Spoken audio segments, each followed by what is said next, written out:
particular case based on how many participants, observers, and representatives of the media crowd into my courtroom. While not perfect, this barometer has proven itself to be quite accurate over thousands of cases. If it were accurate on this day, I knew that I had never before presided over a case quite like this one. Each case is unique as the people, situations, and law governing them vary greatly. The law, when adjudicated properly, lies somewhere between a science and an art. A judge must be scientific enough to know the pertinent, repetitive volumes of case law and how they impact every situation, while, on the other hand, be artful enough to get into the minds and spirits of those who formed and framed our laws, to discern their intent and their lofty ideals as they relate to the modern and current circumstance.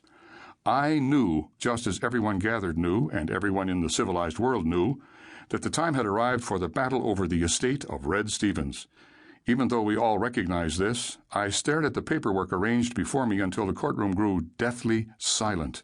Then I pounded my gavel, nodded to my bailiff, and addressed the court reporter. The case before the court today is the estate directed by the last will and testament of Howard Red Stevens. The court reporter's fingers flew unerringly over the mysterious keys, just as they had done for many years in my courtroom. I paused reverently, gazing at the counsel and litigants on both sides of the aisle that bisected my marble, majestic courtroom. I knew, in theory, the day I first sat at this bench, and I now know from practical experience, that the primary roles of a sitting judge is that of appearing, conducting oneself, and acting judicial. When I was first appointed to the bench, I was among the youngest to have ever sat in this position. I remember commenting to my beloved wife, Marie, that my walk down the corridor each day was intimidating, as I had to pass beneath the portraits of all the solemn and wise judges who had gone before me. As a fresh-faced youth, at least in judicial terms, I felt inadequate to fill their shoes, much less their robes. In the ensuing 40-plus years when I have expressed my concerns about my inevitable aging and my own mortality, Marie has repeatedly admonished me, "You're not getting old, but you are getting very judicial." I am ever mindful of the fact that the pomp and circumstance surrounding the courtroom is not to elevate me, but is instead to show the respect and reverence for everything that this courtroom, as a symbol of our law, represents.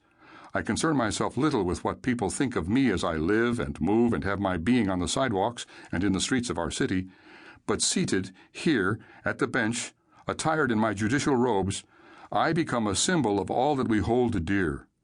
As such, I demand respect, not for Stan Davis, husband, friend, and neighbor, but instead for Judge Stanford A. Davis, symbol and arbiter of the law.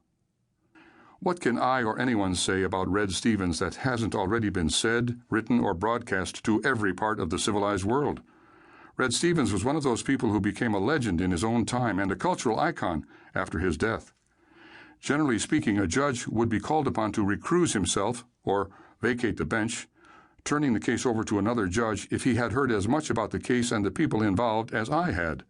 Fortunately, or unfortunately, there was no judge anywhere or person anywhere who had not heard about and formed an opinion about Red Stevens, the terms and conditions of his will, and the case to be presented before me. Red Stevens was a giant human being in person, reputation, and deed. His life had been lived so much in the spotlight that it was hard to separate myth and legend from reality. He had been so famous for so long that his life seemed to have bridged many generations or eras of history. Red Stevens, as both legend and history tells us, was born into obscurity and unbelievable poverty in the swamplands of Louisiana.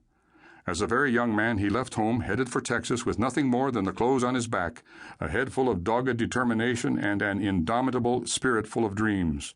Over the next half-century, Red Stevens forged an empire in cattle, oil, finance, and industry that rivaled anything the world had ever seen. Red Stevens did everything in a big way. He was a hard-driving, sometimes ruthless businessman.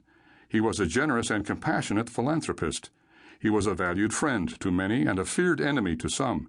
He knew virtually every person of fame and fortune who lived during his time. In many ways, Red Stevens and a handful of people like him defined the 20th century and established much of what we know as the 21st century.